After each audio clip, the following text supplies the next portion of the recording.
Bueno, bienvenidos, muchas gracias por venir a todos. Tenemos dos invitados de lujo y además lo primero que le podemos decir es felicitaciones Gracias. por el éxito que tuvo la misión y ahora mi peinado va a ir, se me enredó. Bueno, los voy a introducir. Sonia es ingeniera aeronáutica de la Universidad Nacional de La Plata y magíster en sistemas de exploración espacial por la Universidad de Leicester, del Reino Unido, y entre 2015 y 2018 se desempeñó como ingeniera de control térmico para las misiones SAOCOM 1A y 1B en GEMA, Universidad Nacional de La Plata. Desde 2019 integra el Centro Tecnológico Aeroespacial de la Universidad de La Plata, donde coordina el programa satelital universitario, y desde 2021 el desarrollo del CubeSat, bueno, no sé cómo se dice, USAT-1. Entre el 23 y el 25 fue líder de ingeniería de Atenea, misión desarrollada en conjunto por CONAE y la Universidad Nacional de La Plata. Desde el 2020 se desempeña además como profesora adjunta de las asignaturas Órbitas, Trayectorias y Performance en la Facultad de Ingeniería de la Universidad de La Plata. Y Juan Pablo Cuesta González es ingeniero electrónico, egresado de la Universidad de Buenos Aires. Desde 2004 se encuentra vinculado a la actividad espacial de la CONEA, habiendo participado en calibración y aplicaciones de las misiones SAC-C y SAC-D. A partir de 2011 integró el equipo de ingeniería de sistemas de la misión SAOCOM y fue responsable del desarrollo del sistema de radar de apertura sintética SAR, incluyendo su diseño, predicción y validación de performance, calibración y procesamiento en tierra. Desde el 2020 se desempeñó como líder de proyectos SAOCOM y posteriormente de SAOCOM 2. Desde el 24 es líder de proyecto de la misión Atenea. Bueno, bienvenido, muchas gracias por aceptar la invitación y bueno, Bueno, podemos arrancar. gracias. Perdón, las preguntas al final. Gracias. Bueno, me pongo de este lado mejor, ¿no? Ahí va. Bueno, ahí va.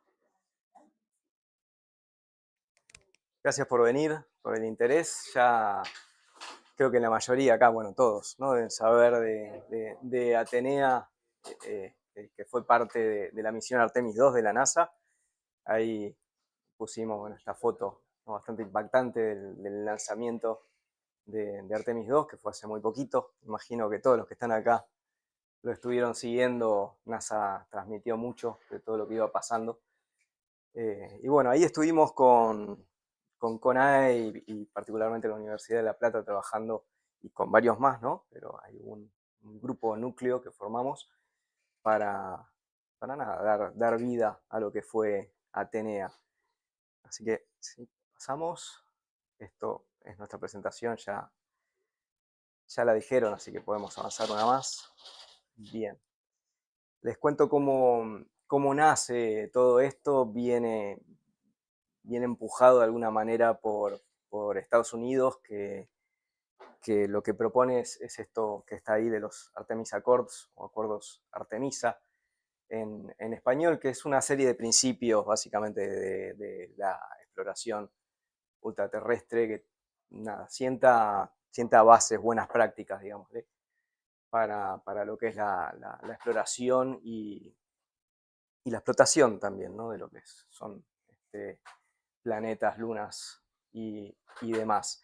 La Argentina firmó, es parte junto a otros países, unos cuantos, bueno, no sé cuántos son, pero son en el orden de 60. Lo firmó en 2023, y que son las noticias, ahí recortes, que a finales de ese año fue cuando recibimos la invitación a hacer propuestas que, bueno, terminaron siendo Atenea, que tuvo un acuerdo de implementación que fue lo que efectivizó esa participación de Argentina en Artemis 2 el año pasado, fue, ¿no?, que es esta noticia, cuando firmamos lo que se llamó el acuerdo de implementación con NASA de Atenea en particular, ¿no?, y en el marco de los acuerdos Artemis. Vamos al siguiente. Así que bueno, esto un poco lo que les dije, es NASA, CONAE, firmando en el marco, en este caso de Artemis 2, después vamos a hablar un poquito de lo que viene, ¿no?, que también está por verse. Esto cambia seguido, pero nada, hay una carrera espacial, ¿no?, que todos ya sabemos, y están habiendo muchos avances, ¿no?, ya, algunos ya logrados y otros otros por venir, que bueno, fueron los que nos permitieron participar con Atenea en una misión de este tipo, ¿no? Que todavía es bastante compleja para cualquier país, no solo Argentina, ¿no? No hay muchos que lo puedan hacer, que tengan lanzadores de este tipo y tener una misión como Atenea, incluso que Atenea también, ahora después lo vamos a ver, no llegó a la Luna, eso está bueno que quede claro. La idea sí es llegar en próximos Artemis, pero no fue el caso de Atenea. Y bueno, fue un acuerdo entre agencias, ¿no? CONAE, que es la Agencia Espacial Argentina, y la NASA, que es mucho más conocida en la parte de Estados Unidos. Y nada, vale la aclaración, es CONAE, no CONEA, porque todo el mundo lo confunde, pero todo el mundo. CONEA también existe, pero es la Comisión Nacional de Energía Atómica, y CONAE es la de Actividades Espaciales, es la agencia espacial, básicamente. Hay trabajo conjunto también con CONEA, por los temas nucleares y algunos mecánicos también, y paneles solares, que lo vamos a ver.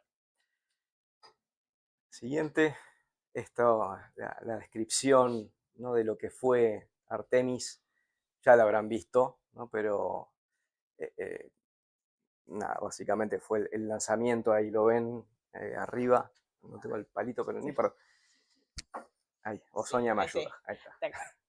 Ahí fue el lanzamiento. Ahí está, el lanzamiento que pega la vuelta, y ahí más o menos cuando estaba a 40.000 kilómetros de altura sobre la Tierra, nos desplegaron. Antes de eso, que también lo habrán visto y hay fotos, que son estos pasos que están acá, se separó, esta es la segunda etapa, ¿no? Que se ve ahí, se separó, perdón, lo que era la nave Orión y su módulo de servicio, de lo que se llama el ICPS, que era la segunda etapa del cohete, que se ve también acá.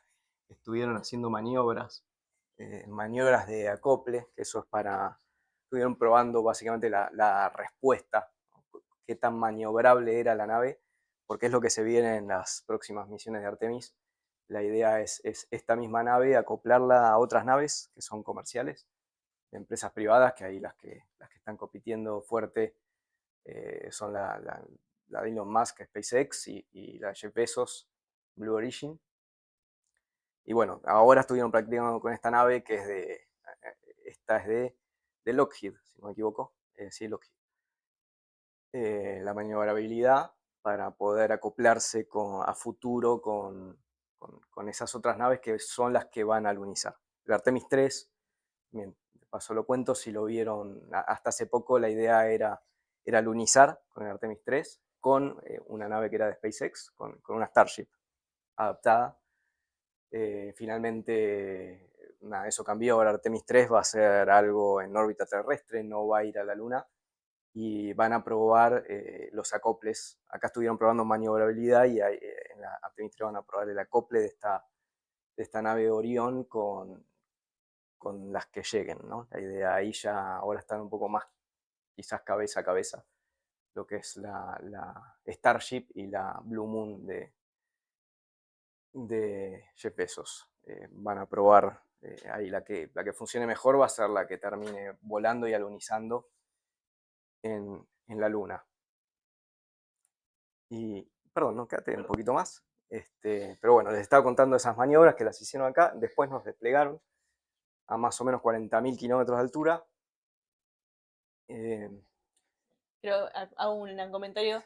Cuando nos despliegan a 40.000 kilómetros de altura, el ICPS ya había hecho su maniobra de reentrada a la Tierra para poder...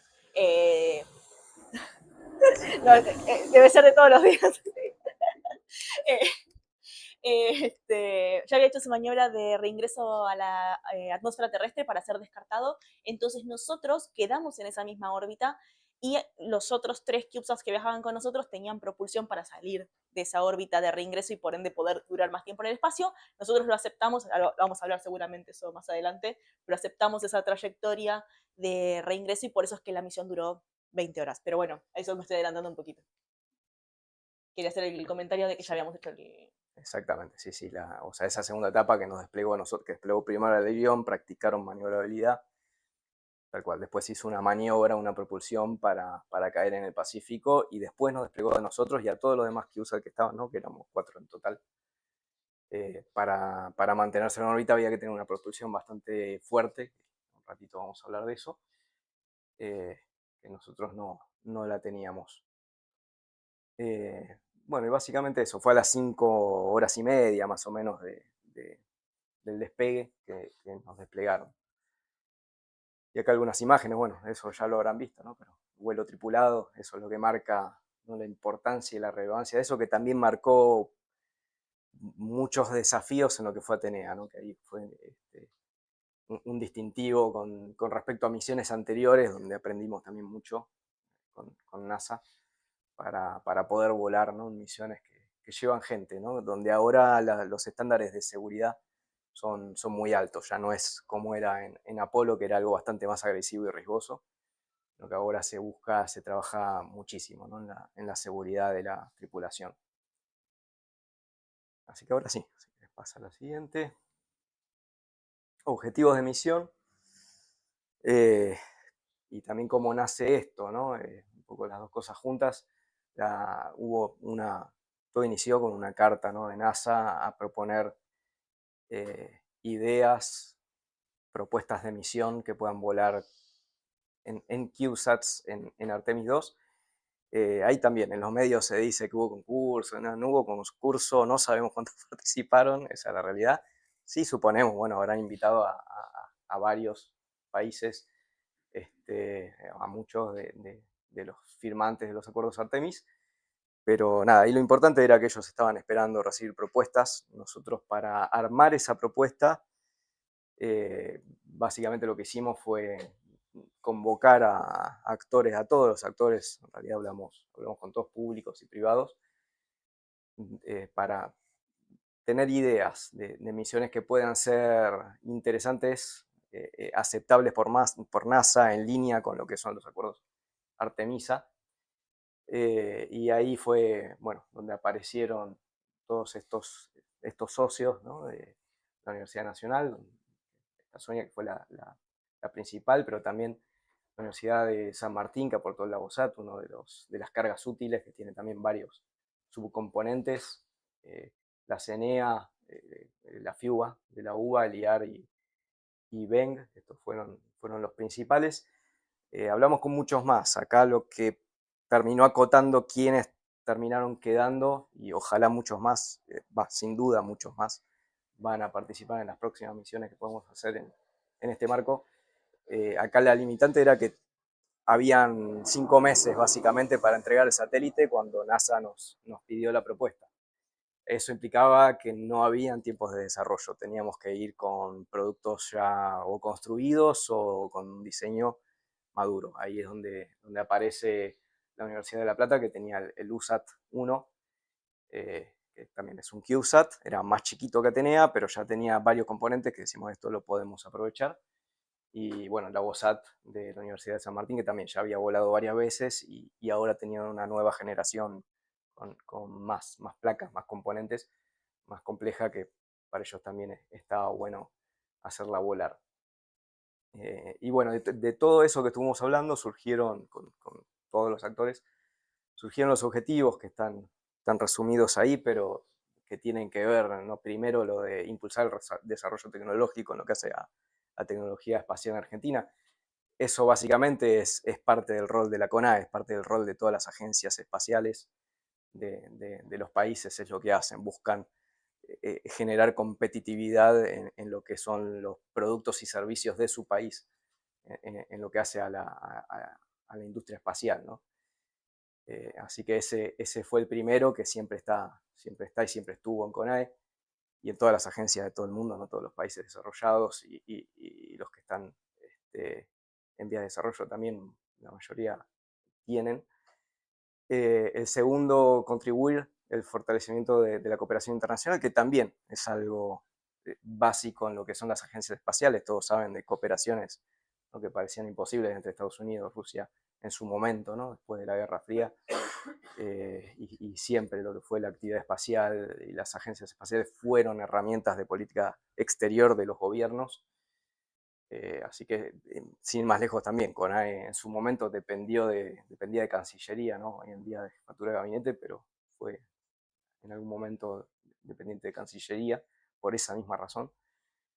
El tercero, que es básicamente validar procesos con metodologías ágiles, después voy a hablar un poquito más de eso, pero también queríamos cambiar un poco la forma de trabajar. Para que aparte de este proyecto lo requería, ¿no? Porque había que hacerlo muy rápido, siempre estábamos, en todos los momentos estábamos corriendo contra el tiempo, jugando, sabiendo que no llegábamos, pero suponíamos que nos iban a dar más tiempo, porque también sabíamos lo que pasaba del otro lado. Entonces era siempre corriendo contra el tiempo y esperando que nos avisen, y bueno, que íbamos a tener un poco más y al final pudimos llegar, pero hubo mucho ahí de estrategia, de bueno, y vamos porque seguimos para adelante. Y así fue como pudimos llegar. Y después también validar procesos de integración, ensayo y calificación, parecido a lo anterior, trabajar de otra manera en lo que son también las actividades usuales de ensayo, todo lo que es tecnología espacial, tiene toda una ciencia, digámosle, atrás de lo que es integración y ensayos, para poder validar, verificar y validar que lo que se va a poner en órbita funciona. Pero ahí también hicimos algunas cosas distintas a lo que acostumbramos a hacer.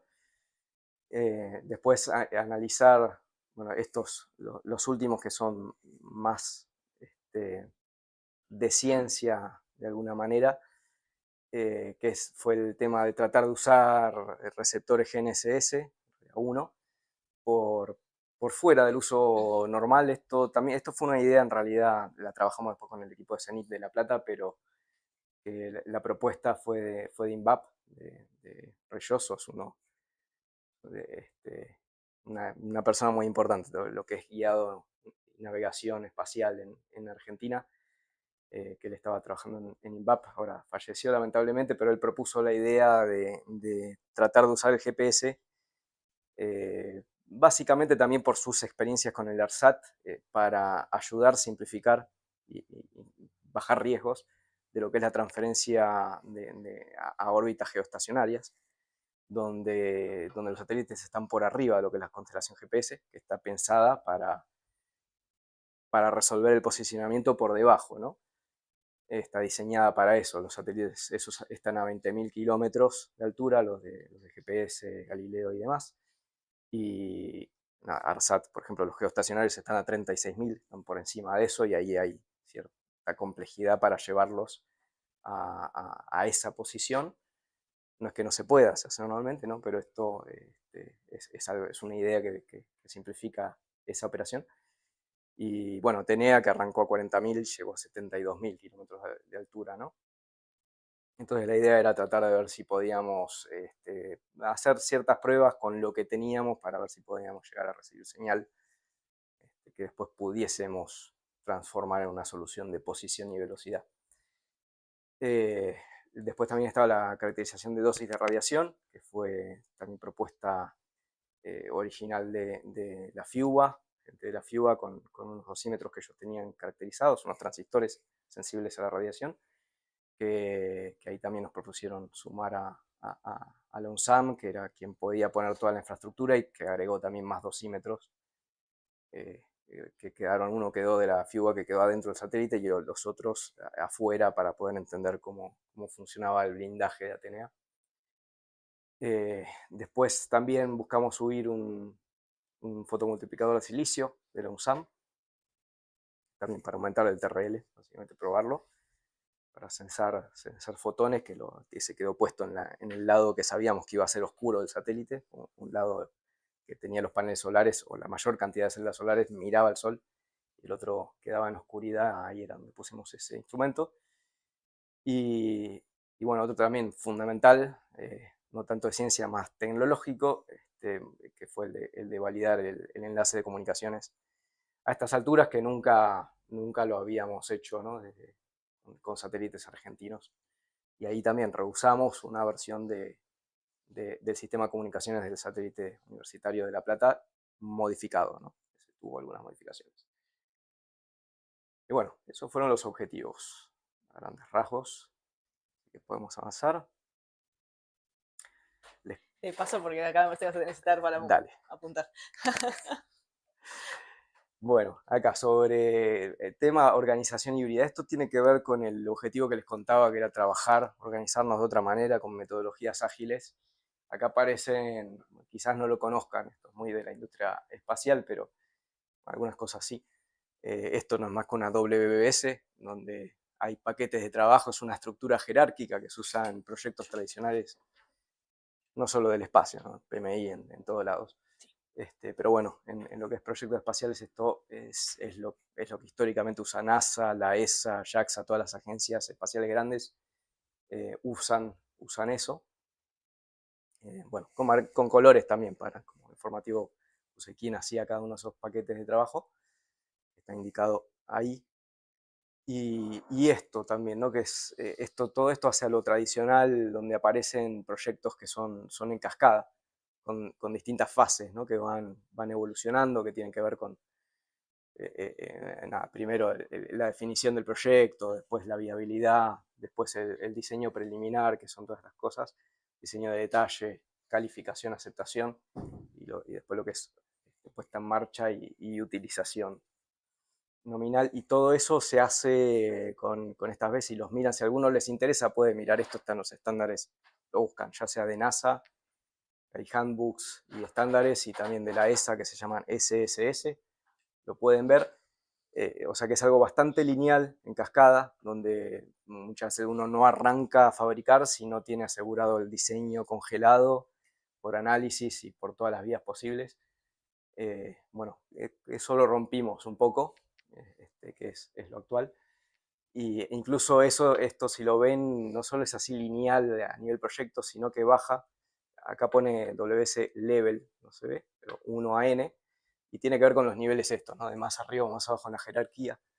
Y todo es muy lineal, ¿no? Como que el sistema le pone requerimientos al satélite, a los sistemas de tierra, le pone requerimientos a cada uno de los de abajo, y todo funciona así hasta que se construye y la flecha esta empieza a subir porque empiezan las verificaciones. O sea, verificamos que cumple los requerimientos. Cuando está, bueno, estamos bien, lo integramos al satélite. Cuando con todos pasó, recién ahí verificamos los requerimientos del satélite.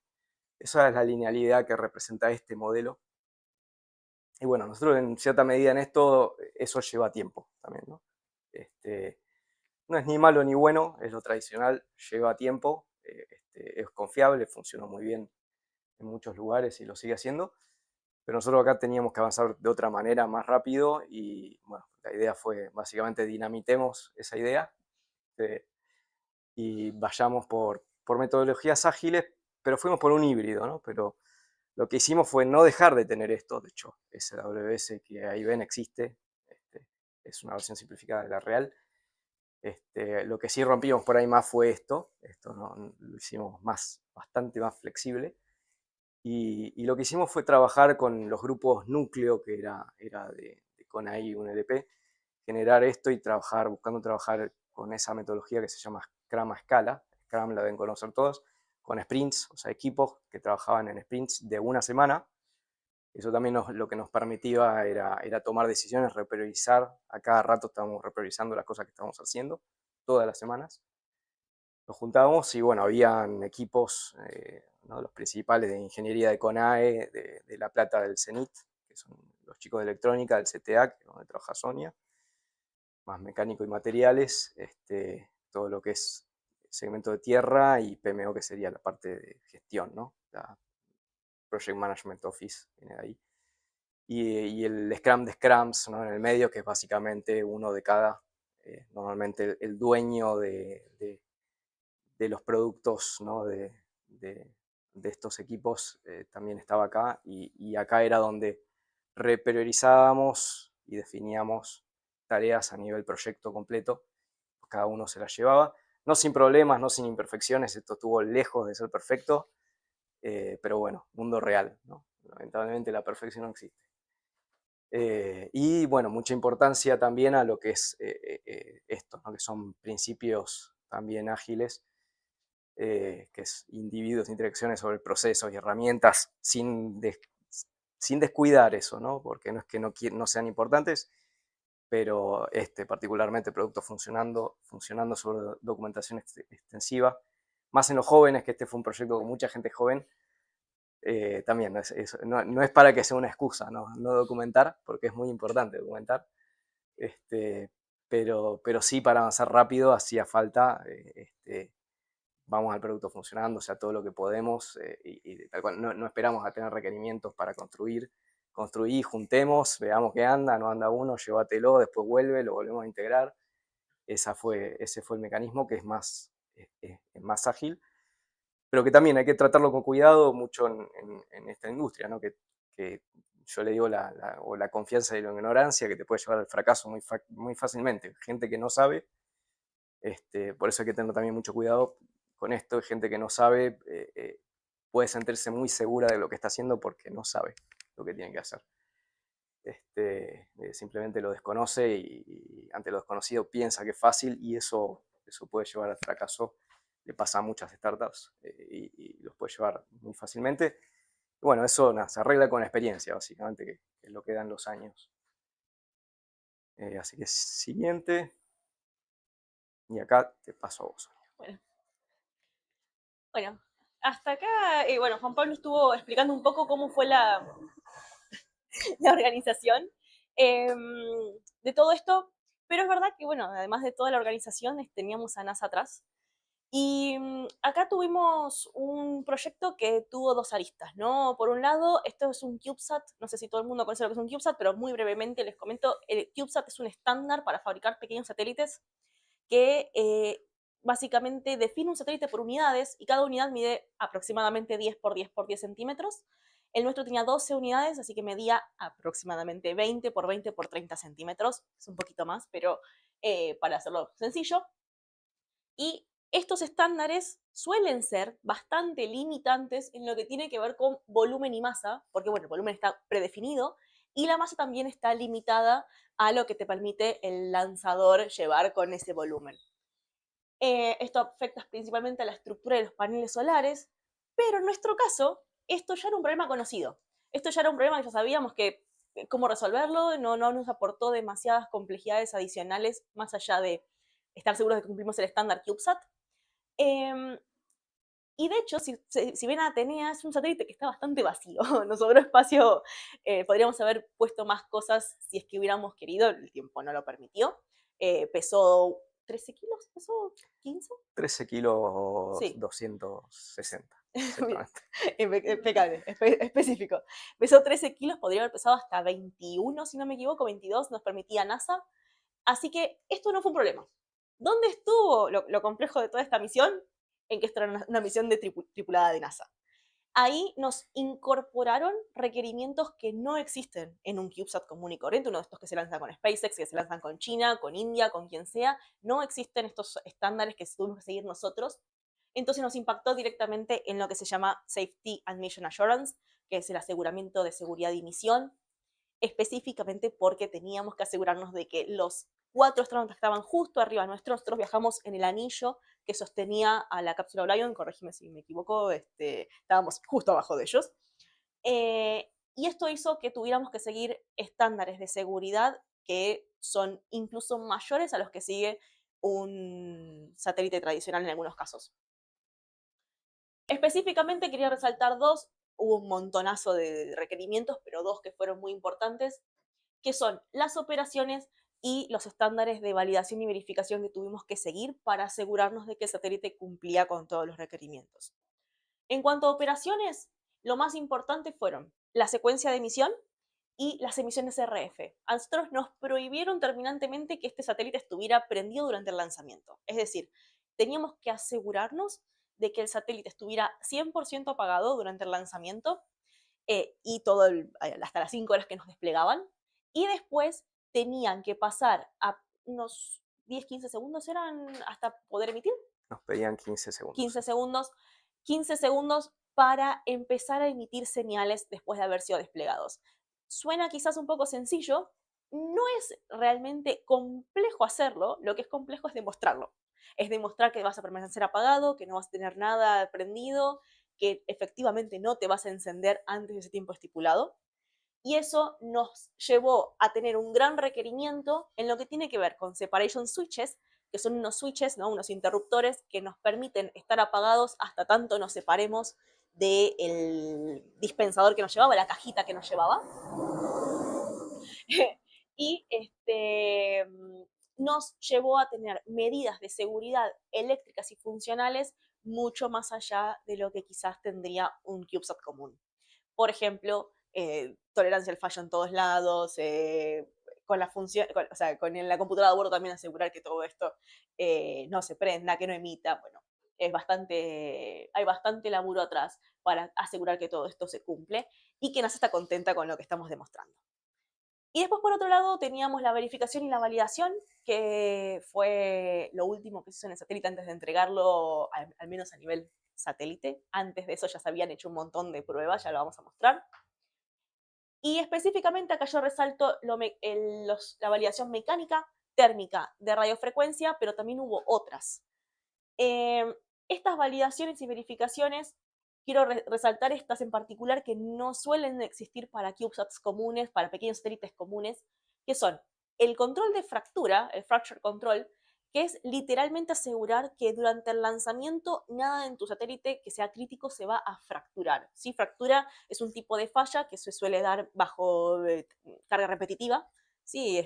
Básicamente tiene una carga cíclica que hace que se quiebre, se fracture. Eso, en general, nosotros nunca lo habíamos hecho. Nosotros cuando dijeron, bueno, demuestran por análisis y todo esto y no hace falta que lo ensayen. Sí, pero por análisis, ¿cómo se hace? Así que, bueno, tuvimos que aprender un montón. Después, control de calidad y ensayos de tornillos. Para que se den una idea, y bueno, está publicado en internet, pero USAT, que es el satélite, digamos, hermano de Atenea, el anterior que se había hecho para que todo esto existiera, no tiene tornillos validados. Está bien, sí, los tornillos son de acero inoxidable, tienen su seguridad, etcétera, pero hasta ahí llega. No tenemos un control de calidad, una trazabilidad. Bueno, acá sí tuvimos que asegurarnos que todo esto fuera trazable, que estuvieran certificados los tornillos, hacerle ensayos a los tornillos, análisis, etcétera. Los materiales, ¿no? O sea, habría que dar fe, asegurar que el material era el que decíamos que era para que los cálculos de las propiedades mecánicas sean correctos, ¿no? Si no, uno pone un tornillo, se supone que es cierto material, pero está adulterado, abaratado y eso se quiebra. Sí, de hecho, esto surge de nuevo, ¿no? El fracture control es específicamente para vuelos tripulados. Y todo lo que tiene que ver con calidad, con control de calidad de tornillos también es para vuelos tripulados, porque NASA ya tuvo malas experiencias en los años 80, creo que había sido, 90, con lo que dice Juan Pablo. Les decían, sí, este tornillo es de acero inoxidable tanto, y resulta que estaba adulterado, era básicamente una especie de tornillo trucho, y fallaban, y bueno, podía poner en riesgo a la tripulación. Y por último, tuvimos que recurrir a lo que se llama un bake-out, que es un ensayo de termovacío. No es un ensayo, es un proceso, un proceso de termovacío, ¿sí? Que se mete al satélite en una especie de cámara que hace vacío, se lo somete a cierta temperatura y se deja que los materiales desgasen, ¿sí? Que los materiales liberen todos los residuos que tienen, para mostrar que los materiales que no estaban registrados en la base de datos de NASA, el MAPTIS, eran compatibles con el tipo de materiales que ellos nos pedían. Es decir, no aceptaban sí, esto es de calidad espacial. No, demostrámelo, si no está registrado en MAPTIS tienen que hacer termovacío, bake-out. Así que bueno, nos llevó a hacer un poco el proceso específico para todo esto. Así que bueno, seguimos. Quiero, justo me dio la cara. Les quiero poner un ejemplo para que vean un poco cómo impactó todos estos requerimientos de NASA en nuestro diseño. Como primer ejemplo, el diseño estructural y mecánico del satélite. La primera parte, que es la configuración e integración, acá vemos cómo pasamos de un satélite de 3 unidades, que fue el USAT, a desguazarlo un poco, ¿no? Lo fuimos separando, armamos uno de 12 unidades medio Frankenstein, y terminamos llegando a lo que terminó siendo la estructura de Atenea, que fue específica para 12 unidades. Pero todo esto es típico de un satélite CubeSat, ¿sí? Si yo hubiera querido hacer un CubeSat común y corriente, también hubiera pasado por todo este proceso. Entonces, esto es específico de un satélite CubeSat. Acá vemos cómo tenemos los 4 pisos, las paredes, digamos, del recinto del satélite. La configuración interna, muy importante el tema de la configuración, es decir, la ubicación de todos los subsistemas, no solamente para asegurarnos que esté todo cerca de lo que tiene que estar, sino también que para que mecánicamente no quede desbalanceado y no nos quede demasiado cargada alguna de las zonas cuando esto vibra. Pero una vez que llegamos a esto, después en general en un satélite, en un CubeSat, análisis mecánico, de vibraciones, etcétera, y ya está, siguiente, no hacemos más nada. En este tuvimos que hacer 2 análisis adicionales. Primero, el análisis mecánico para el control de fracturas. Este es un detalle de cómo se ve Atenea en su placa inferior, en la Z-, y en la que está más cercana al dispensador. Acá es donde hacía contacto el dispensador para empujarnos hacia el espacio. Yo acá menciono el dispensador. El dispensador es una especie de contenedor que tiene que es un resorte, básicamente, ¿no? Que nos empujaba. Es un resorte. Un resorte que cuando se abre la tapita para desplegarnos al espacio, nos empuja, ¿sí? Nosotros viajábamos dentro de una de estas cajas. Esta parte, ellos la consideraron crítica o posiblemente crítica a la fractura, porque si hubiera fallado esto en el lanzamiento, los switches de despliegue, los separation switches, estos interruptores que nos mantenían apagados, se hubieran encendido. Porque acá los ven, 1, 2, 3, 4, 5, 6 interruptores de apagado, tenían una tolerancia importante. Los 6 interruptores de apagado probablemente se hubieran desvinculado, ¿no? de esta estructura y se hubiera prendido el satélite. Eso lo consideran crítico, catastrófico lo consideran ellos, para todo lo que es la seguridad. Entonces, tuvimos que usar este estándar NASA 5019, que es específicamente para vuelo tripulado, y tuvimos que mantener márgenes de seguridad más altos de lo normal en esta zona de riesgo. Así que bueno, todo ese reticulado, esta estructura de refuerzo se da en base a este requerimiento de NASA. Y por otro lado, tuvimos que hacer análisis específicos de los tornillos o las juntas, ¿cómo le llaman ellos? Fastening systems le llaman, ¿no? Son juntas atornilladas y demostrar que efectivamente con los materiales declarados nosotros estábamos dentro de los márgenes de seguridad.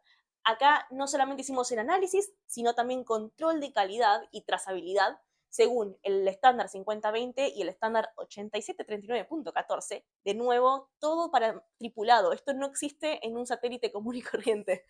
Y estuvo adaptado para las payloads secundarias de Artemis II porque se dieron cuenta que era demasiado. Entonces nos bajaron un poquito el requerimiento. Bueno, seguimos.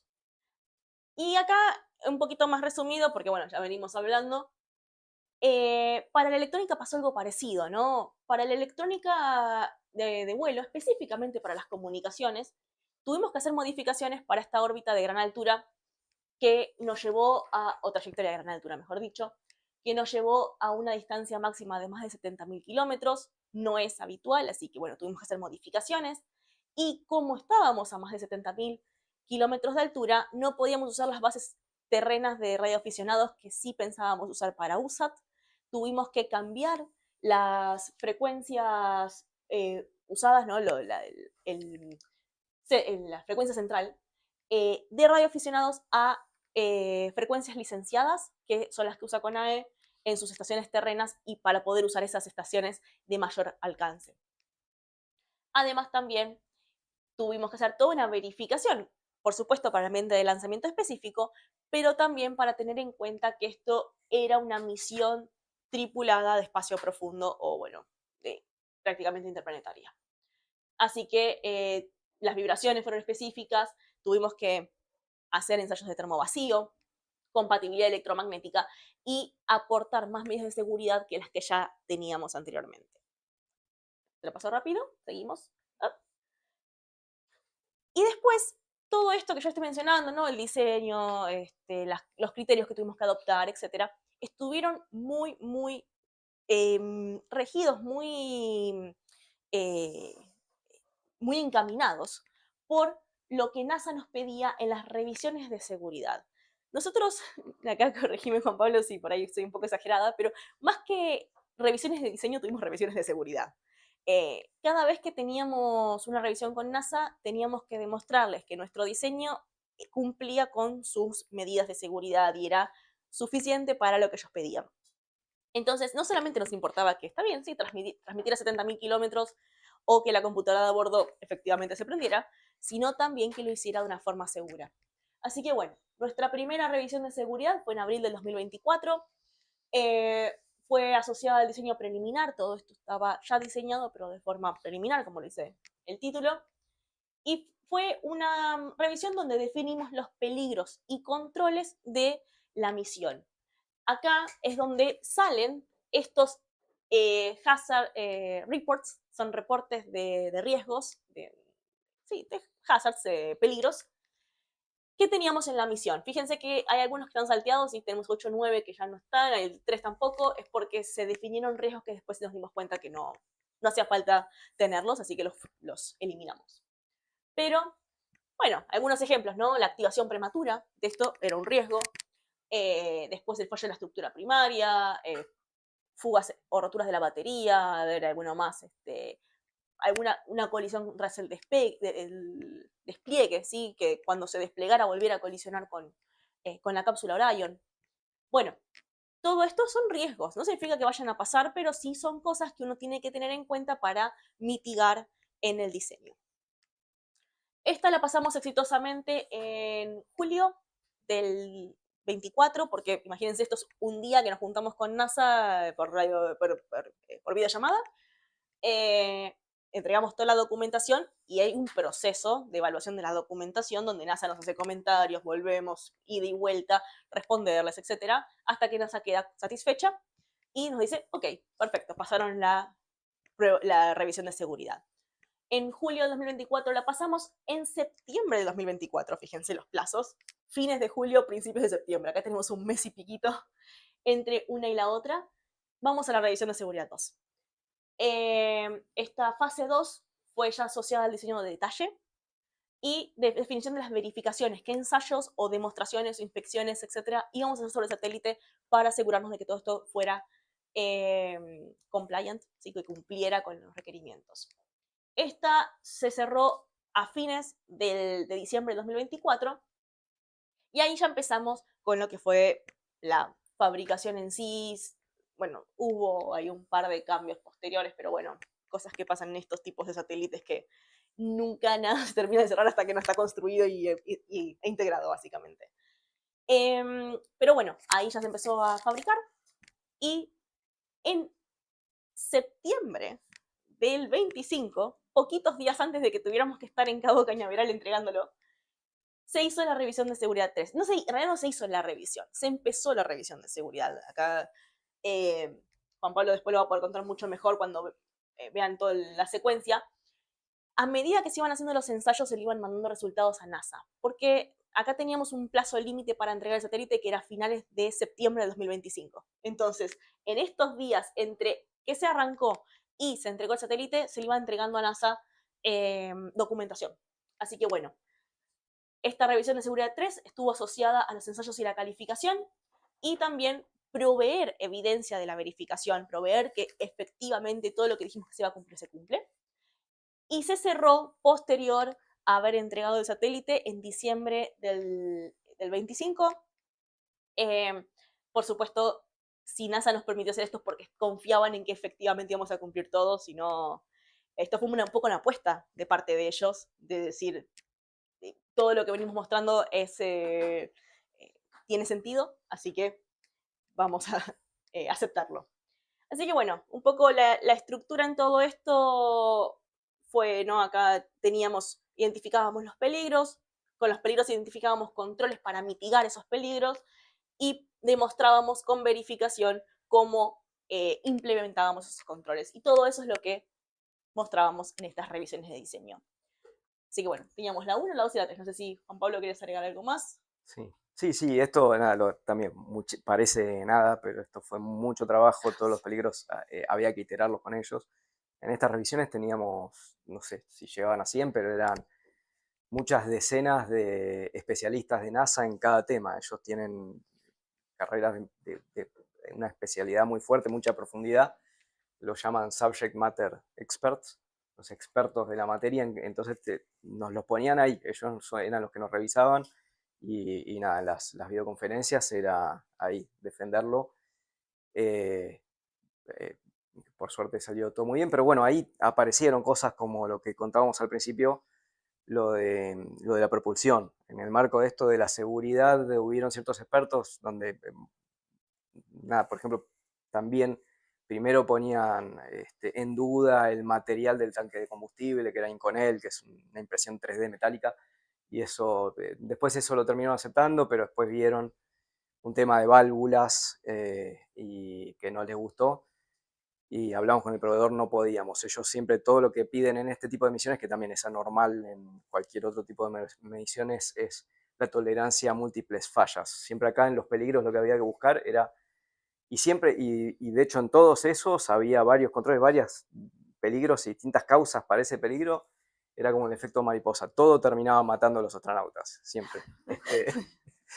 Se rompe un tornillo, se mueren los astronautas. Y bueno, el tema de válvulas también, pero es real, ¿no? Porque a ellos les pasó, tienen un camino recorrido, no por nada lo hacen. Y tiene que ver con esos estándares de seguridad que hablábamos al principio. Y bueno, ahí era donde también había un tema de válvulas, y bueno, ¿y qué pasa si falla una?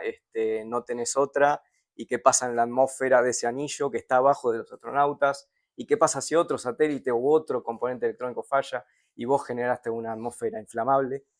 Entonces, nada, ahí empezamos a buscar también con muchos otros proveedores, y la realidad es que ninguno daba o en tamaño, y o en tiempos, y o en costos. Esas proporciones son muy caras, y o en seguridad incluso, ¿no? No podíamos estar subiendo ahí cosas como hidrógeno, hidracina, o hubiese sido mucho más complejo hacerlo, ¿no?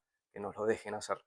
Y ahí fue donde una de tantas encrucijadas que tuvimos, evaluamos los objetivos y sin propulsión, los cumplimos, los podemos cumplir, esto vale la pena estar ahí, sí vale, vamos y avanzamos sin propulsión, y bueno, eso permitió que pudiésemos llegar. Hoy con el diario del lunes incluso pensamos, y lo hablamos con Sonia, que si la poníamos la propulsión, creemos que no hubiésemos llegado, no hubiésemos volado si superábamos eso. Pero también había muchos proveedores, habían otros muy interesados, todos querían subirse. Esa es la realidad, había muy buena voluntad.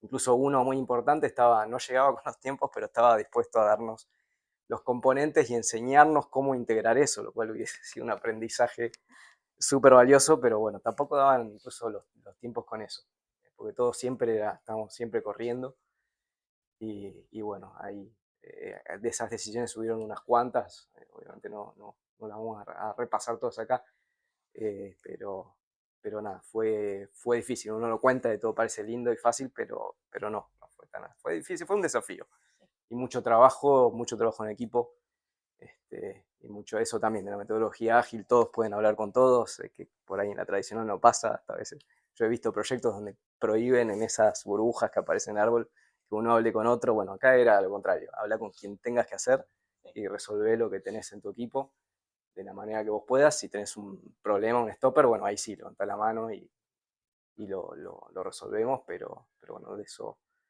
se trató para sacarlo adelante. Bueno, yo estoy, sí, te vuelvo a pasar la palabra. Bueno, acá un repaso también de la previa a esto, no previa, estamos mezclando un poco los tiempos, pero el diseño, las revisiones, ¿no? Que hablamos de diseño preliminar, hasta que acá es donde se concentró el trabajo manual, digámosle, sobre los fierros más fuerte, si bien ya habían varios equipos que venían de antes. En estos tiempos, junio, agosto, fue donde llegaron algunas cosas que compramos de afuera, lo que se llaman también en esta misión long lead items, los que tienen plazos de entrega largos, que llegaron justos, pero bueno, lo que venía era un desafío muy grande. Llegamos a tener una videoconferencia con el administrador adjunto de NASA, que lo habrán visto en las conferencias de prensa, ahora de Artemis 2, que es la persona civil de mayor cargo en la NASA, ¿no? Que viene justo, trabaja en conjunto y viene justo después de, del administrador político, ¿no? Que pone el presidente electo en cada periodo, que son personas de carrera. Bueno, con él llegamos a hablar, que fue el que nos habilitó también, justo en el último momento, necesitábamos 2 semanas más y nos las habilitó. También una persona muy experimentada, entendía lo que estaba pasando, que eso pasa con los proveedores, y esa experiencia, ese know-how que él tenía permitió que entienda lo que nosotros estábamos transmitiendo y nada, que nos apoye en eso. Básicamente, bueno, FlatSat, que fue la primera etapa cuando teníamos todo, si bien el FlatSat, como les contaba al principio, existió creo que desde el principio, pero incluso, bueno, pasaba con este satélite BuSat que les comentaba que nació de ahí, había ahí cambios, con cuál va, con Atenea, con USAT, y usábamos todo con todo, pero bueno, el hardware se estuvo usando desde el principio. Ahí fue cuando ya empezaba a tomar forma el satélite completo. A nivel FlatSat, que el concepto es conectar todos los subsistemas, todos los equipos. Flat viene en una mesa, o sea, no se pone adentro del satélite, lo cual tiene bastante complejidad. Uno también dice, bueno, ¿qué dificultad puede tener? Bueno, es difícil, tiene un montón de complejidad integrar satélites, pero bueno, se prueba toda la funcionalidad para no encontrarte el problema cuando ya lo tenés armado y tenés que desarmar, lo cual es complejo, riesgoso, lleva tiempo y tiene costo.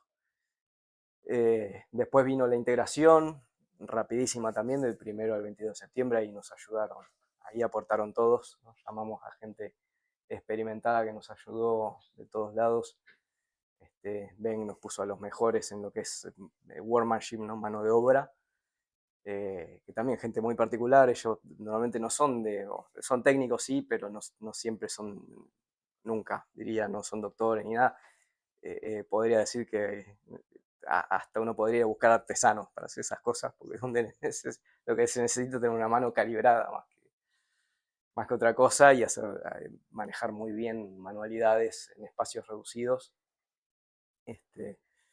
Nos ayudan de Ben, también gente de Sabiamar, pedimos ayuda, vengan y estuvieron ahí para que esto pueda hacerse en tiempo, que también ahí uno aparece 1 o 22 días, no es que se formando, aparecen problemas, cosas que no funcionan, qué hacemos, no entendemos qué pasa.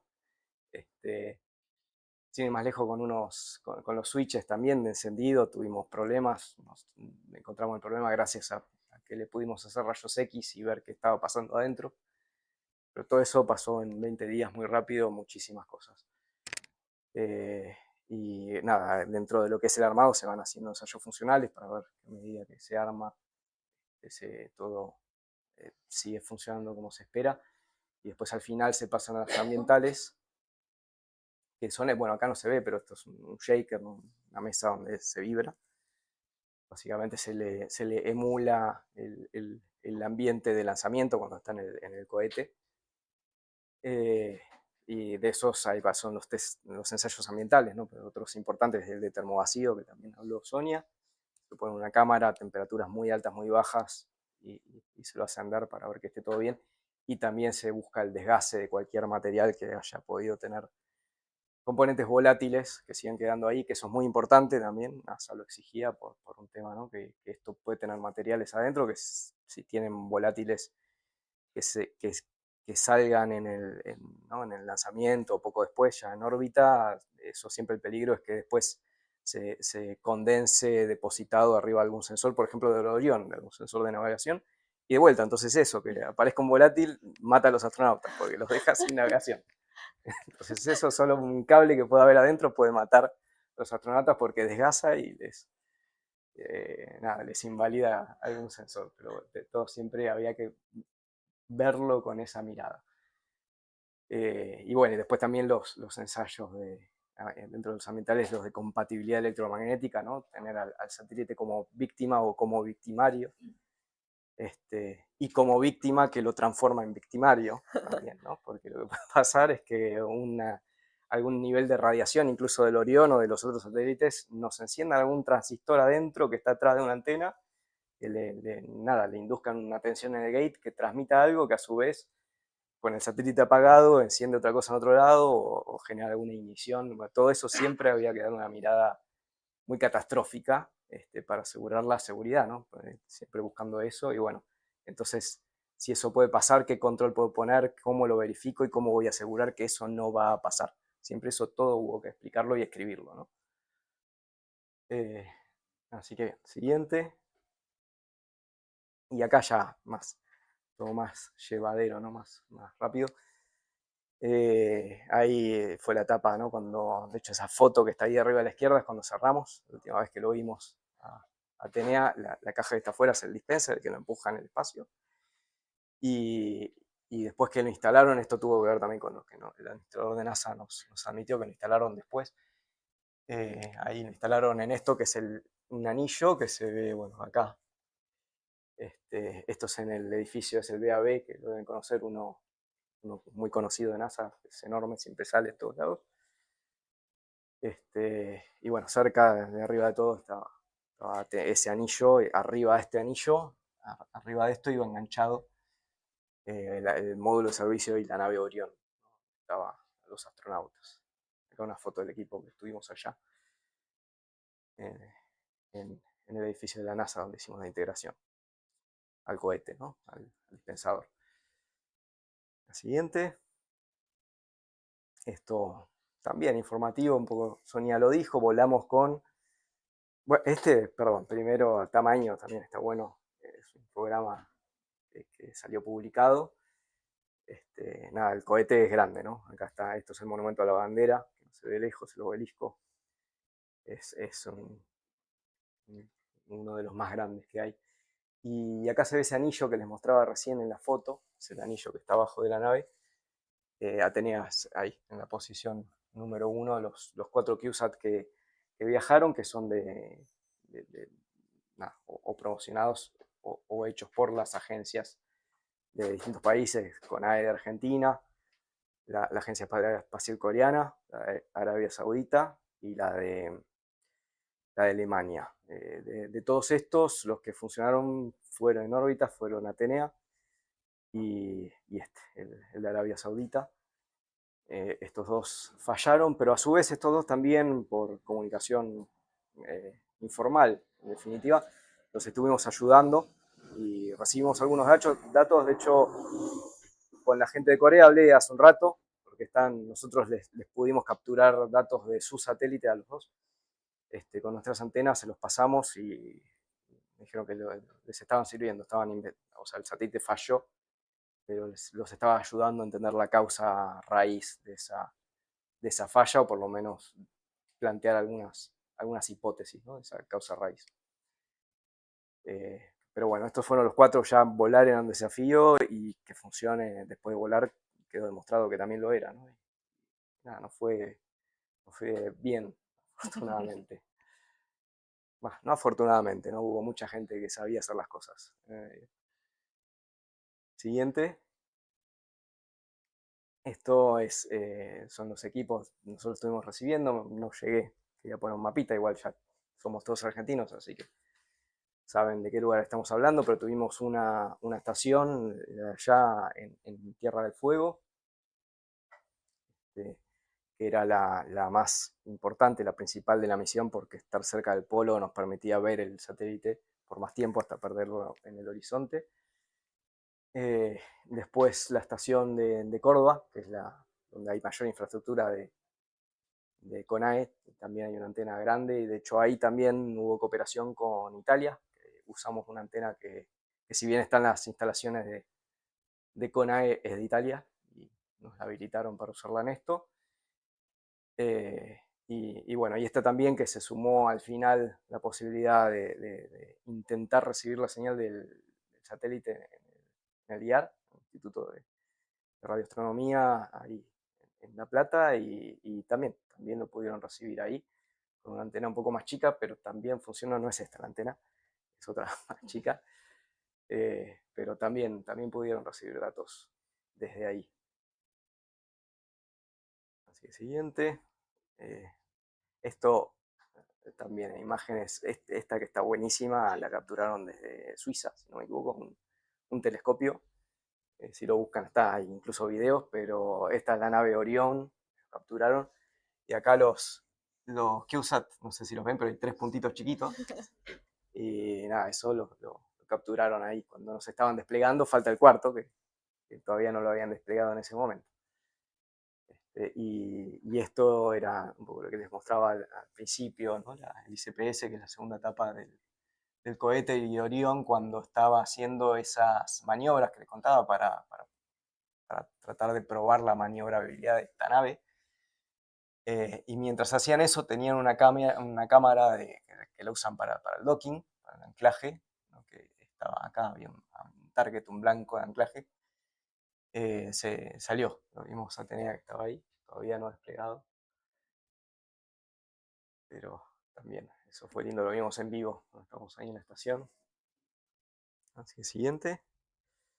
Los datos, nada, acá hay algunos ejemplos, están todavía bajo análisis, estamos viendo, todavía no hay conclusiones, en particular en lo que hace a ciencia, en lo que hace a tecnología, creo que ya está bastante bien claro que funcionó, pero bueno, estuvimos ya viendo los temas térmicos, cómo funcionan los paneles, el apuntamiento y todo eso. Incluso también se están haciendo ahora, trabajando en análisis indirectos de cómo se estuvo moviendo el satélite mientras lo veíamos con las antenas. Están haciendo a partir de los niveles de energía que reciben de cada señal, porque no es un dato que estábamos poniendo en la telemetría, que la telemetría, eso también, en los satélites es un bien muy escaso, y nada, se le dio ahí prioridad a los datos de ciencia, pero también se están derivando datos tecnológicos que ayudan a sacar lecciones aprendidas para mejorar en próximas misiones, tanto lo que fue bien como lo que fue mal, ¿no? Como hablamos también con Sonia, ¿no? Hay que aprender no solo de lo que salió mal, para ver cómo se resuelve, sino lo que salió demasiado bien también. ¿Por qué salió mejor de lo que creíamos? Eso también hay que entenderlo. Y también se está trabajando en eso. Y bueno, para ir terminando lo que viene, en CONAE, bueno, hay algunas líneas de conversación que seguramente estemos hablando con todos los actores que podamos y que puedan aportar algo, pero bueno, termino con lo que arranqué, ¿no? Se viene una carrera que ya arrancó bastante fuerte y donde ya estamos, ¿no? Ya somos parte de los acuerdos Artemis y que probablemente podamos seguir mandando cargas útiles, satélites o rovers o lo que sea a órbitas lunares o cualquier cosa en el camino o incluso a la Luna, ¿no? Que esto es este gráfico de NASA, ¿no? No dice yo, obviamente, pero qué es lo que están planificando, ¿no? Que acá de hecho muestran lo que yo les mostraba. Esta es la nave Orión, que estuvieron probando ahora ya con gente, y acá la muestran acoplada a un Starship de SpaceX, de Elon Musk, y acá un Blue Moon de Jeff Bezos, que es lo que van a probar en Artemis 3, ¿no? Esto es Artemis 3, el año que viene.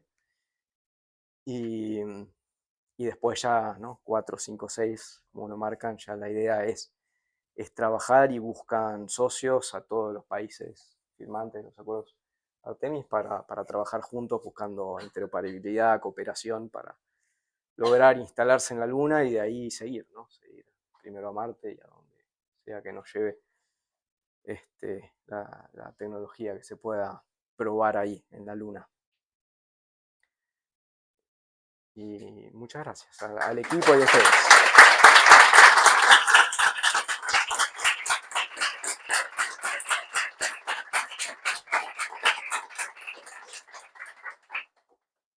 Preguntas, ¿no? Hoy sí. Bueno, muchísimas gracias por la charla, súper interesante todos los pasos que tuvieron que hacer para llegar. Tremendo. ¿Preguntas?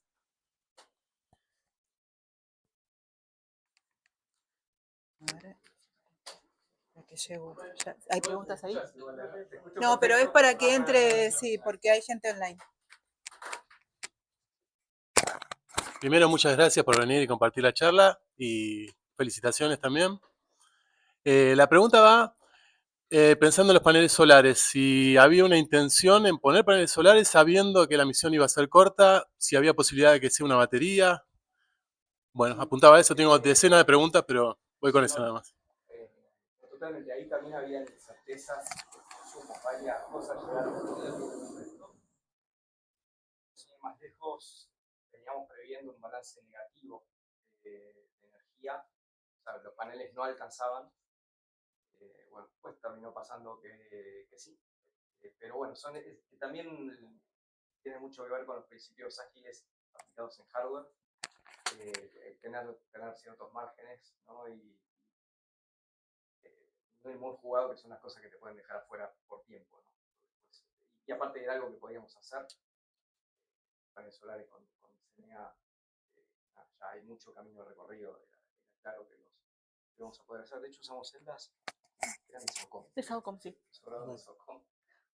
Se usaron celdas, ellos hicieron toda la integración a las plates de TNA y toda la parte eléctrica.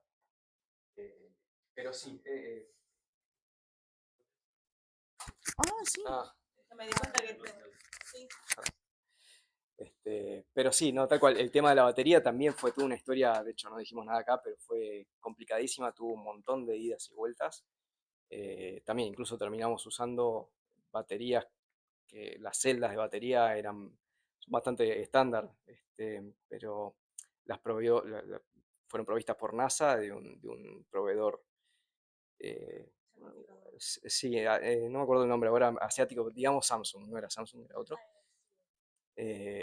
Pero también con toda una trazabilidad, NASA incluso en eso ponía, o sea, tuvo gente, de hecho no tuvimos los papeles, todo, en todo el proceso de fabricación. O sea, ellos en eso no se pueden permitir que, que pase algo y ellos no se enteren. O sea, tenían gente ahí, tenían auditores de manera permanente en la fabricación de cada uno de los lotes que ellos reciben y tienen una reserva estratégica de eso.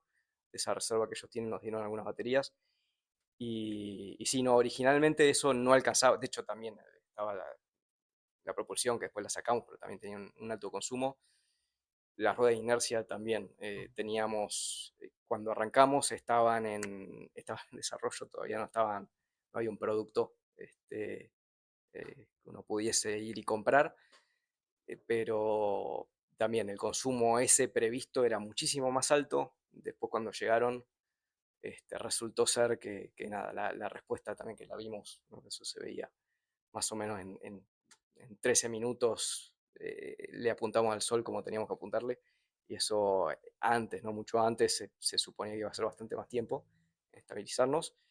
Y también el consumo particularmente de las ruedas, cuando teníamos los datos de papel, de especificación, eran monstruosos. Ahí no había, de hecho creo que teníamos los paneles, los balances daban que perdíamos energía con los paneles, con las baterías, que estábamos jugados con eso. Pero bueno, son las cosas que pasan, ¿no? Siempre en los proyectos, que cuando uno tiene lo real,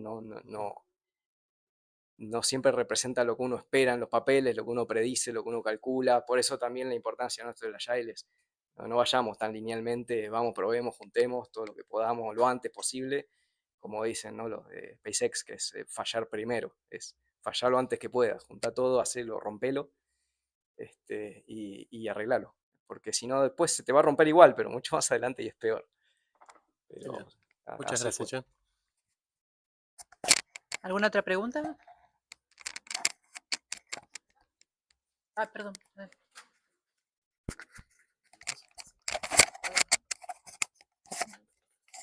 Hola, ¿qué tal? Bueno, antes que nada, felicitaciones a todo el equipo. Tenía curiosidad sobre, ¿ustedes planearon desde un principio que el satélite se quemara en la atmósfera? ¿Tuvieron algún problema con eso? No desde un principio como tal. En realidad, al principio de todo, pensábamos llevar propulsión, pero bueno, por lo que explicó Juan Pablo, tenemos que pasar el avión. Por lo que explicó Juan Pablo, tuvimos que terminar descartando la propulsión porque, bueno, no encontrábamos a alguien que llegara en tamaño, plazos y costos.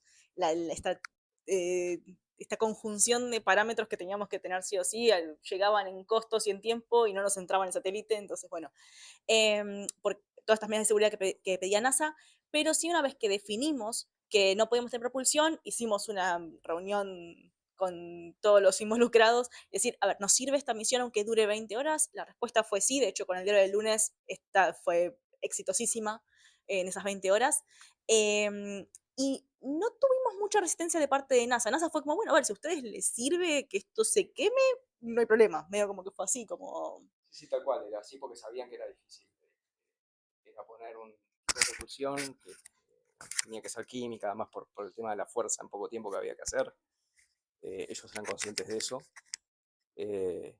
Sí, no, eso no fue ningún problema y nosotros, nada, era lo que nos permitía poder seguir en carrera y mantener los objetivos, así que por ahí fuimos. Y fue eso, y después del reingreso, sí, se desintegró Atenea. Por ahí vieron, NORAD estuvo publicando, que NORAD es el sistema de Estados Unidos creado en la Guerra Fría para ver si venían misiles de Rusia nucleares, pero que ahora se usan para monitorear satélites y basura espacial. Perdón. Y ahí también veían, de hecho veían que otros dos, los dos que fallaron, seguían orbitando, cosas muy raras, no sé en realidad qué pasó ahí, pero estaban viendo una órbita como que seguían teniendo un perigeo de 60 kilómetros, lo cual ya hay atmósfera, eso ya seguían evidentemente orbitando, pero fritos, ¿no? Porque ahí sin duda se calen, si no sobrevivieron ese calor, igual la electrónica murió toda sin duda. Pero si no fuera de eso no hubo ningún problema, fue lo que nos permitió llegar. Y, y bueno, lo que sí hay que cuidar también en esto es todo lo que es basura espacial, justamente. Eso, estar en los acuerdos Artemis implica tener cierta responsabilidad como agencia espacial también, ¿no? Hoy por ahí hay, mm, nada, la competencia económica hace que por ahí se esté descuidando un poco eso, ¿no? Lo verán a cada rato con los satélites, los de Starlink, que está lleno de basura, muchos dejan de andar, hacen constelaciones gigantes y queda... Pero bueno, hay trabajo que se está dando adelante hay muchas empresas trabajando en, en- en soluciones de limpieza de alguna manera, pero bueno, en el marco de Atenea nosotros también tuvimos que hacer cierto, digámosle, papeleo, pero que tiene que ver con esto, con hacer las cosas ordenadas y demostrar que esto está bien, o sea que no vamos a estar generando basura. Y bueno, eso también aplica a la Luna, ¿no? Ahí también apareció en este proyecto, hay que hacer toda una serie de demostraciones, digámosle, en lo que es ir a otros planetas o ir a la Luna.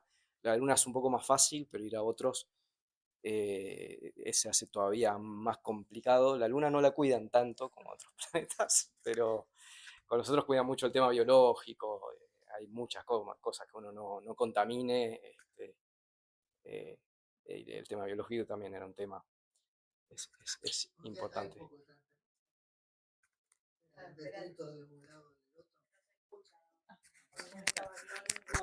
No, está bueno. Pero sí, eso, en resumen. Sí, la mía no va a ser técnica. Primero, bueno, felicitaciones y me alegro muchísimo que haya tenido éxito todo y se ve sobre todo que formaron un grupo humano trabajando en forma muy precisa. Entonces, con vistas a futuro, ¿cómo viene la financiación? Porque veo, me alegra mucho que hay varias instituciones públicas y del Estado y universidades y la CONEA y CONAE. ¿Cómo ven, cómo sostienen la financiación para seguir adelante con los proyectos? Sí, no, yo por el lado ¿Hay de CONAE, expectativas por el positivas? lado de CONAE no es lo que maneje yo, siempre lo que hago es empujar. Y ahora estamos trabajando en lo que es Artemis 3, 4 o lo que venga, en realidad el otro programa también, el de cargo comercial. Y la verdad que no tengo una respuesta clara para eso, no es lo que yo manejo, no decido por las partidas presupuestarias, pero bueno, proyección hay, yo creo que sí. Y por parte de la facultad, nosotros tenemos como básicamente dos fuentes de financiamiento. Una es la universitaria, la ley de financiamiento universitario y todo eso. Eso, por supuesto, tiene esa pata, que es un poco la parte de los sueldos docentes. Y la otra pata es el Centro de Ingeniería Aeroespacial, donde yo trabajo, tiene su propio ingreso con trabajos a terceros. y un poco gracias a eso es que con mucha agilidad todo esto salió y bueno, después se arreglaron por otras partes, digamos, con los convenios y todo, pero bueno, gracias a que el centro tecnológico tiene esa capacidad económica de poder costear rápido, pudimos sacar rápido algunas cosas. Pero bueno, sí, por supuesto, seguimos todo el tema del financiamiento, pero por ahora en todo lo que son este tipo de proyectos vamos avanzando. Mario, ¿querés hacer una pregunta? ¿Hay Pregunto, sí, preguntas? tengo algunas preguntas. César Bertucci pregunta, ¿se sabe qué datos de ciencia se pudieron recuperar? Lo estamos analizando. Ah, Sí. Todavía no hay nada. Sí, yo iba a decir eso. En realidad, a ver, datos de ciencia pudimos recuperar, eso seguro, pero no sabemos exactamente qué tenemos que terminar de analizar. Después preguntan, ¿cómo puede sumarse personal técnico recibido en las universidades a los proyectos de CONAE? Esa es otra pregunta. Excelente pregunta, a la cual no tengo una respuesta clara, pero está mi mail por acá dando vueltas y lo pueden mandar y yo los contacto. Bien. Si no, la página de CONAE, hay algún link. Ahí. Bien, se tienen que escuchar acá también. Bien, otra pregunta dice, sí, ¿qué pasó luego de las 20 horas de la misión Atenea? Si regresó a la Tierra y se incineró Sí, sí. en la atmósfera. Se desintegró. Eso. Bien. Y una última, ¿qué lograron acerca de localización y velocidad con el sistema GPS fuera de la constelación? Bueno. Ok. Sí. Bien. No, todavía no. Es probable que no hayamos logrado mucho, pero igual ya estábamos pensando en llevarlo a la Luna, ¿no? Hay que cambiar las antenas, poner probablemente para ir a la Luna ya estamos hablando, ¿no?, de 400.000 kilómetros y no 70.000, y alguna etapa de amplificación sin duda. Bien. Veo que otra pregunta es si pueden ampliar sobre las antenas y enlaces. Pero no sé si se entiende. Las antenas, o sea, sobre las antenas, ¿cómo fueron eso? De las antenas de tierra. Del satélite, entiendo, para comunicaciones. La pregunta es, ¿pueden ampliar sobre las antenas y enlaces? No sé Y cómo enlaces. interpretar.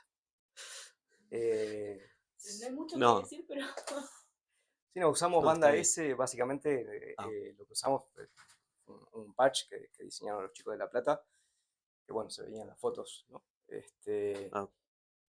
Que nada, también en el IAR lo midieron, es una antena, incluso no es la más efectiva, pero sí es una que tiene, no es omnidireccional, pero tiene una ganancia que es bastante no directiva, que es lo que queríamos, porque no íbamos a tener control total del apuntamiento.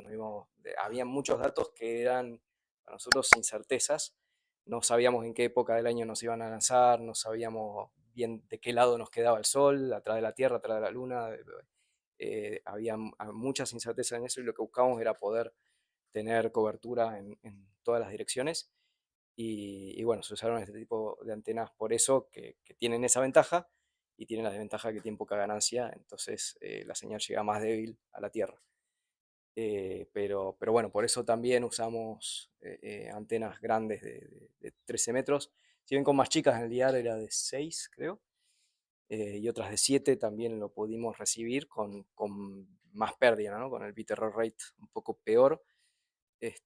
Pero eso fue lo que se hizo y eso también fue lo que motivó, que fue bastante importante, que lo dije, Sonia lo dijo, cambiar, fue una modificación que le hicimos al sistema de comunicaciones, que en su momento también fue bastante complejo ver que si podemos mandar, no mandar. También pensamos en alternativas bastante distintas de usar radio definida por software en algún momento, pero pues terminó solucionado todo por hardware. Pero usamos frecuencias diferentes, que son licenciadas, las que se usan para satélites de observación de la Tierra de LEO, ¿no?, hasta 20.000 kilómetros de altura. Eso se tramitó con la ITU, básicamente, y ahí es como se coordina internacionalmente, todos los países mandan. Eso también fue un laburo bastante grande, que no hay que olvidarlo, ¿no?, porque a los técnicos no les gusta y es administrativo, pero medio técnico, y uno manda, lo presenta y después vienen preguntas de 80 países, y ahí por ahí te aparece algún país no sé, que está en guerra con otro y tenés que ver qué decís, qué no decís, y nada, eso también es todo un tema, pero bueno, todo eso se hizo. Bueno, les agradecemos nuevamente.